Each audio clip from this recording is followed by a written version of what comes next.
Hello everybody and welcome back to Juno New Origins, where last episode we used this extraordinarily silly contraption to deliver a kiloton to orbit, and that unlocked the final DSC location, which actually was an achievement, apparently. That, according to Steam, actually, let me just swap this over here real quick. According to Steam, only 0.5% of all players have that achievement. I've been noticing that a lot of players don't have a lot of achievements. Like, if we look here, only 3.2% of players have ever even met Evelyn Shotwell. That's kind of insane, right? Only 1.4% of players have unlocked all launch locations at the military base. Only 2% of players have landed on Silero. Wow. That's kind of nuts. Okay, well, let's hop in here and see if we've got any career options here. So I'm not noticing any progression or location missions. Let's refresh this and see what we get. Okay, so this gives us, oh, the Luna base. Okay. This might be the final location, actually. So this is going to be interesting. So we need to launch a new craft.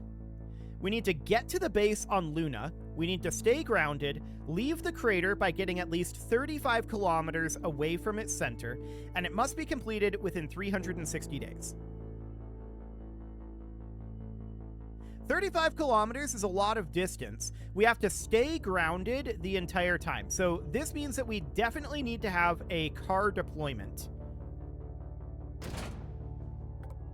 Okay, let's build something new from scratch here.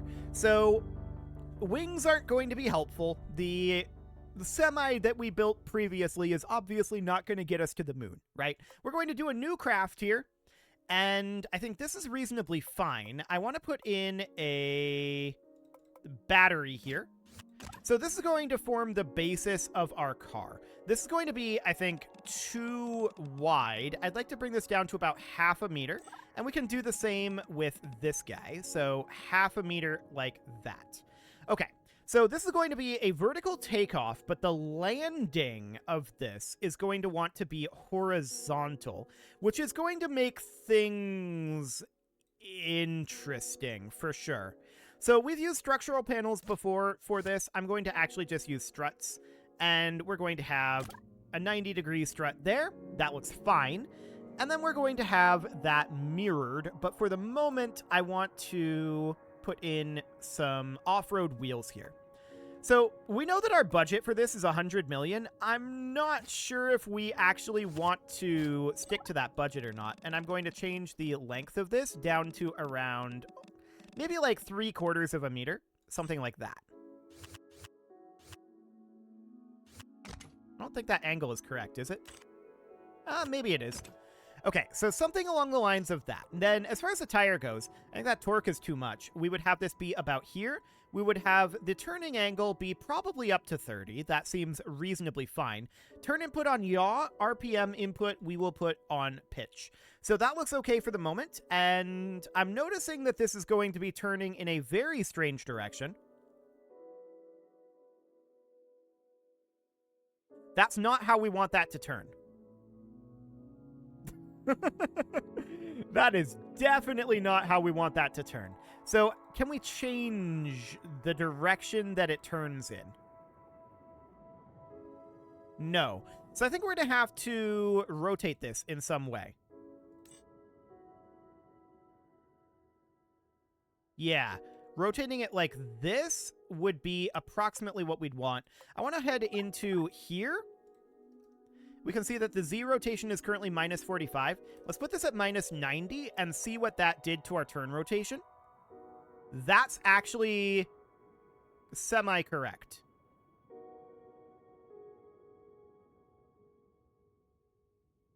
Okay, so let's go ahead and mirror this for now. And we'll do radial X2, I think. And let's make sure that turning is... Okay, that's definitely not what we want. So let's grab this guy, and instead of radial, let's put it on mirror.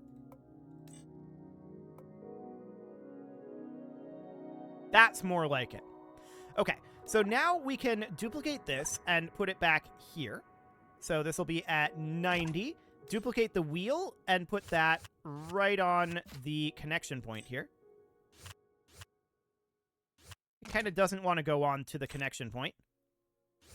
There, that's the connection point. Okay, this wheel back here doesn't turn. Okay, and now I'm going to mirror this as well. So that is our broad moon setup there. So what I want to do now is I want to... I'm assuming this should be crude, right?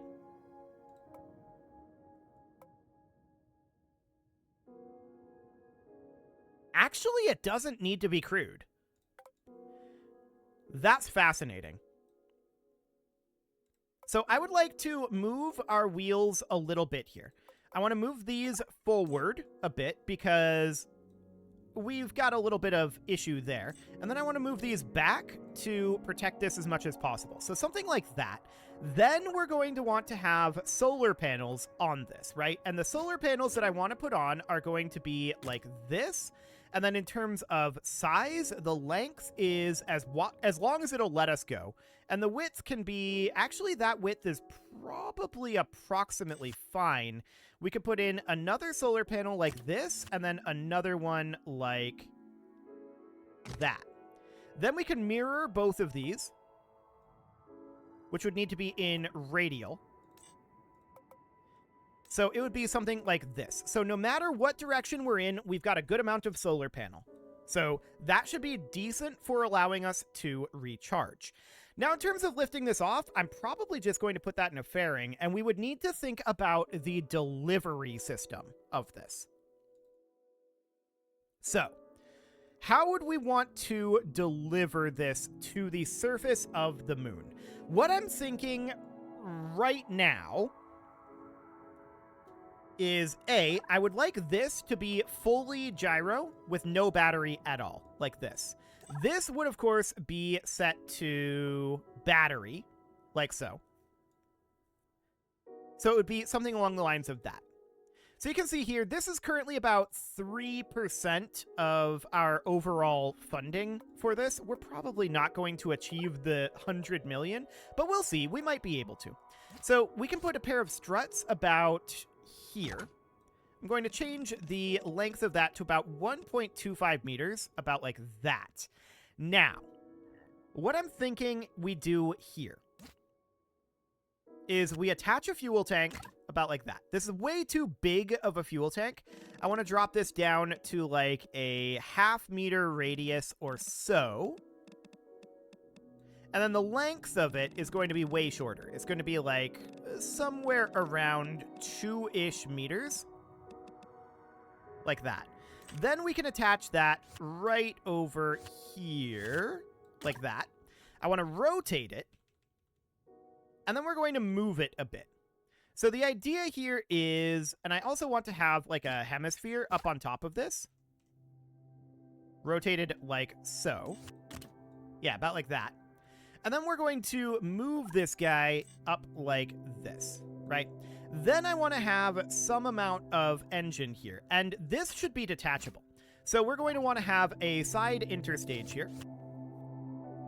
So this would be 90 degrees, about like that. And then I want to come in here, and the detachment force is at 100%. Okay, that should be reasonably fine. Now what we're going to need is a landing engine. So this would be like a Pixie engine, probably. That is very large. And also, this is not at the half-meter radius here. So something like that. Obviously, this would need to be jettisoned at this point unless we moved it up a lot more. But I'm wondering right now, if we had this over Luna, this alone would have a 2.58 thrust-to-weight ratio. Well, this is currently electric power cycle, which is possibly okay. But I'm guessing that pressure fed would be sufficient here. That'd be 0.37. Okay. So electric is probably the way to go. This is Caroloc's fuel at this point. Seems fine. And bell or cone nozzle? The delta nozzle is 217. Yeah, technically the delta nozzle is the way to go. Okay, so right now, what we have is a situation where we'd be landing on these engines, but it'd be very tippy. It would probably be okay, though. I'm not sure that we care too much about that. Now, we could reduce the nozzle length here. This would be reducing the overall amount of DV, and you can see here as well, this only has 50 seconds of burn time. So we might actually want to downgrade this Pixie engine to something like a Spirit engine. Although this would need to be increased in size. So this is currently monoprop. I'd want this to be liquid, but we would have this be possibly pressure fed. That's not much thrust to weight. Okay. So picking our engine is going to be pretty tricky here, I think. Yeah, I'm definitely thinking that the Pixie engine makes a lot of sense for this situation. So this would be landing on Luna. This is 70-second burn time with the electric power cycle, and with this setup the way it is right now, this is a not applicable specific impulse, but 299 meters per second of DV. This keeps going back up. That's noted. Maybe we want to have this at about 0.75. That will give us a lot more burn time and a lot more DV. So now what we could do, hypothetically, is we could do... Oh, it won't actually allow symmetry. It's only available for parts connected to the side of a fuel tank. Oh, right. We'd have to do symmetry here. Okay. That makes a lot more sense. So this would be 4.13 thrust to weight, so that's way too much thrust. We don't need this level of thrust. So we could definitely downgrade the size of this, and we can see that's too little thrust. So we just need to pick somewhere around... I'm thinking somewhere around here-ish. Around 2 thrust to weight to begin with, 2.61 by the end. So that would be 855 meters per second. We need to get this into a landing position, of course. And the idea is that this would be used pretty much purely for vertical descent. We would have our, and actually, I'm thinking that I might want to have this be 50% there. Yeah, like that. This would be used purely for vertical descent, with the idea being that we would get rid of our horizontal velocity with a different structure altogether. So at this point, what I want to do is I want to put in an interstage up here. So that's going to be something like interstage. Here we go. That's going to be something like this. In terms of length, it should be around 1.25 meters, but I want to change this end of it to be... No. I want to change only this end to be adapting up to somewhere around like a 2 meter radius or so. Something kind of like that. Okay. So there's that interstage there. Then the idea would be that we would put in a fairing base. And the fairing would be something kind of like this. This is a pretty big fairing, I'm not going to lie. But it would be something kind of like this, and I'm just noting that these hemispheres are poking out a little bit. That's probably okay. We'll make this be like a 4 meter fairing. Yeah, that's kind of a lot, but sure. We're not going to need to carry it all that far. Okay, so I did not mean to grab that. Undo that. So that's our fairing there, and now we would need a system that delivers this, right? So the idea now would be that we would have a fuel tank here, and this should be, at this point, a 2 meter radius. Then this would need to have some amount of engine power to it. This is probably going to end up being perhaps a Pixie engine or perhaps the Spirit engine. So the Spirit engine would need to be ramped up in size quite a lot. Maybe not quite this much. This would be liquid, and do we have access to electric power cycle? We do. So specific impulse in Luna over vacuum would be 362. Yeah, so electric power cycle is the way to go. No doubt about that. Now, I don't actually want this to be at 400% size. We probably want it to be somewhere around 100% size, and we can see that thrust to weight over Luna, not bad. So this is 41 minutes of burn time with 4.37 kilometers per second right there. Okay, what's our staging actually looking like? Very awkward. Okay, so we're going to need a new stage here. This is going to be the Spirit Engine here. And then another stage down here, which would be the fairing. The first thing this does, from the perspective of this, is releasing the fairing. Then the Spirit Engine is going to fire. And then we're going to have this interstage fire. Like this.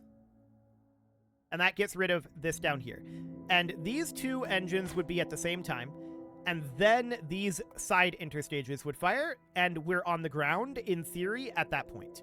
So it would be like that. So we can see that stage 2 here has 3.59 kilometers per second. So as long as we get ourselves into orbit here, this should be able to carry us to Luna, do the braking, orbital maneuvers there, get rid of any horizontal momentum that we have, and probably still have some fuel left over. This thrust to weight is not great, and I'm going to duplicate these engines. So we're going to do radial X4, something like that. So this will boost up our thrust to weight and cut down on that burn time. That's still quite a lot of burn time, but I think for the moment that's reasonably fine. We also may want to increase the size of these a smidge to like 105 or something like that. Then, of course, the next step here would be an interstage. So we would put in an interstage right here. And that could then expand out to around 2.5 meter. 2.51, I guess that'll do. So you can see here, our current price is 6.3 million. So we're doing pretty good on price. We've got a lot more that we can put into this. So let's go ahead and have this be around 25 meters or so for our initial booster stage. And then we're going to need a pretty powerful engine to lift this. So I'm thinking like, we could go with like a Titan engine, potentially. And if we look at the overall thrust to weight of that, and we can see this is definitely not exactly where we want this to be. The Titan engine would be down here. So in stage 1, thrust to weight just off of that would be 1.55. Now that is quite a lot of price, and the overall delta V in stage 1 would be 3.21 kilometers per second. That's not quite enough to propel us into orbit, but it's pretty close. If we used some relatively cheap SRBs on the side to assist with that initial takeoff, I think that might do the trick. So that would be a side decoupler and then some fairly small SRB engines here would be something like the Ifrit. Would be what we would use here. And then we would put in a hemisphere up here, and it would be something along the lines of this. We could definitely bring that down a little bit longer and have it be something like that. Okay, so the Ifrits would assist with the initial takeoff. Okay, so that is a basic idea of how we can achieve this. And this is for only 33 million, so that's pretty good. When you factor in the launch costs, it'll be higher than that. So I want to double check the staging here. This is going to be the Ifrits, and then the side interstages here need to be down this way. Okay, now the question is, does this get into orbit? This is 33.1 million, and if we launch this from the DSC launch pad, oh, okay, that's quite cheap. So this is looking at about 39 million to launch this. Not bad.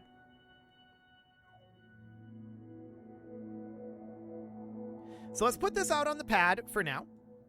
And the main question right now is, if we launch this, how close do we get to orbit? Where are we lacking in power? Because we're probably lacking in power in some way. So looking at these, we can see that these SRBs are indeed going to help lift us off the ground, boosting our thrust to weight in this initial section. I'm also noticing shock diamonds on the Titan engine. That should clear up fairly soon, and we're not getting over expansion damage. So that's noted. Yeah, those shock diamonds are definitely improving.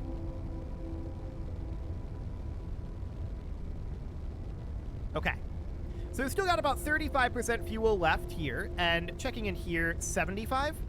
Okay. So we're at about 20 kilometer apoapsis. I want to drop us down to about 45 degrees at this time, go into orbital mode. Keeping an eye on thrust to weights, it looks reasonable. We've still got 10% fuel left in these SRBs. So this is definitely propelling us up pretty nicely. I'm going to lock velocity to prograde. 2, 1, and SRB detachment. 2.12, and we've got another about 75 seconds of burn time in this first stage. Okay. So that's looking decent. The next step, of course, is to jettison this fairing, and that's a pretty big and heavy fairing, to be fair. But we're not ready to jettison that just yet. We can see our apoapsis is fine. Time to apoapsis is increasing, so this is looking pretty good. We're fine to continue heading towards the horizon. I'm looking at our overall DV here and our orbital velocity, and I'm currently thinking we probably don't have quite enough to get into orbit based off of just what we've got here. We could increase the number of SRBs to quad. That's a potential option. Okay, our apoapsis is looking pretty solid. We can go ahead and target a pretty high apoapsis if we wanted to. So this seems reasonably fine. We're definitely going to be a little bit short on our overall velocity in this booster stage. So that is certainly noted. I'm going to ditch that fairing. That was an awkward fairing ditch. Noted. Very awkward indeed. Did this interstage not engage? Okay. So that's a staging issue. No problem there.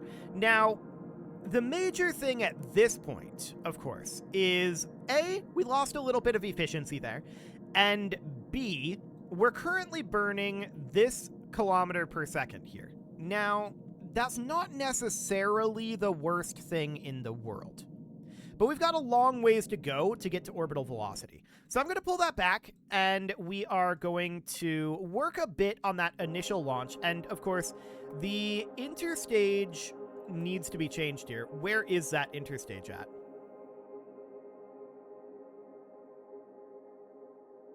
Oh, that's weird. Why did that behave that way then? This should have broken a lot earlier. Okay. Very strange. But we want that interstage to be about there. Okay. Now, one thing we can do is we can take this from radial X2 to radial X4, and that will significantly increase the amount of distance that we get out of this stage. Will it be enough? I don't know. We'll find out. I'd like to get into orbit from the first stage alone, and then just use this for interplanetary, or rather, intraplanetary maneuvering, because we're not going interplanetary. That is a lot more thrust off of the pad. Okay, this is going to propel us up quite quickly. We probably aren't going to have heat issues because of the fairing, but that's definitely a pretty significant increase in initial power there. That'll punch us up through this lower atmosphere a lot faster, which is good, ultimately. We do like that. So these SRBs are going to run out of fuel eventually, and our apoapsis is looking pretty good here. I'm going to drop us over to a 45-degree pitch. There we go. And I'm just going to lock our velocity to prograde at this juncture. Cool. So we've got about 15% fuel left in the SRBs at this point. Another thing we could do is we could switch these over to being liquid fueled and flow the fuel in to help feed this and use smaller engines out this way. It's a potential option. Oh, there are now 6 interstages here. What? That's going to break something. I'm pretty sure.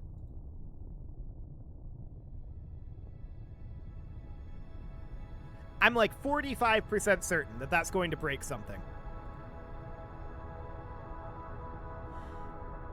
What I think just happened is our interstages up here, specifically detaching our landing modules, I believe that those have now been detached. So once we ditch this fairing, which we can actually do right now, we'll probably, yeah. Yep, exactly. So that is exactly what I thought was happening here. However, that was a good increase in power on this, so I'm pretty happy with that. What we need to do is we need to come in here, and this needs to be completely separate here. So we need to add a stage here, and we need to have these two side interstages be up here. Like that. Okay, that should be significantly less broken in theory. The other thing that I wanted to do was I wanted to... Well, I think our power here is probably good. There was another thing I wanted to do, and I can't remember what it was. Okay, let's just launch this real quick. I am going to revert this. It's past time to put a cut in here, but I want to make sure that this is going to achieve orbit in a reasonable manner, and then we can do the actual takeoff next episode, is the idea. So let's make sure that we're going to achieve a reasonable amount of orbit here. And we're just going to hold attitude here for right now. Once we hit 20 kilometers, I'm going to move this to 45. Or actually, I'm just going to lock it to prograde. So let's go ahead and lock this over to prograde. Our apoapsis is pretty up there right now, but that's okay. We can go for a high orbit. It doesn't matter. 3, 2, 1, and SRB detachment. Oh, I remember what I wanted to do. I wanted to increase the detachment force of the fairing here. We're high enough now that we could get rid of the fairing. Yeah. So I want to increase the detachment force of that fairing for sure. And let's go ahead and have this be all the way at 0 at this point. This apoapsis is way high enough.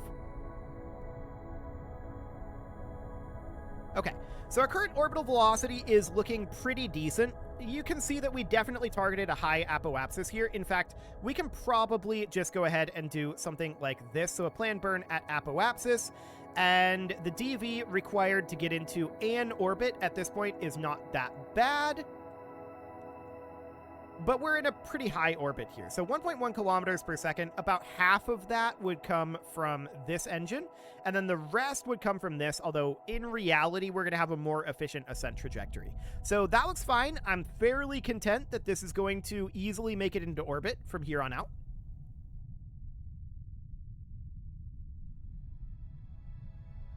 Okay, so the DV is done as of now.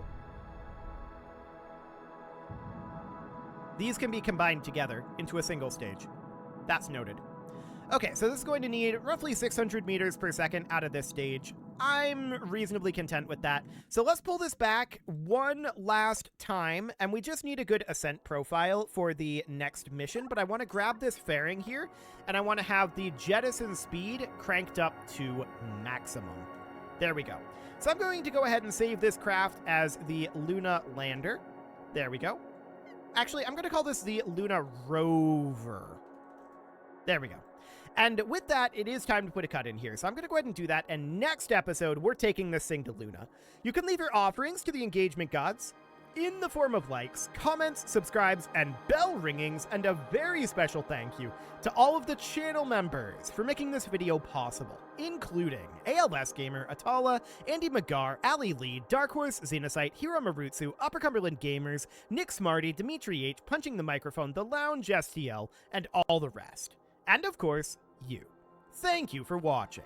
If you'd like to support the channel, you can click the join button down below the video. And as always, I will see you all next time.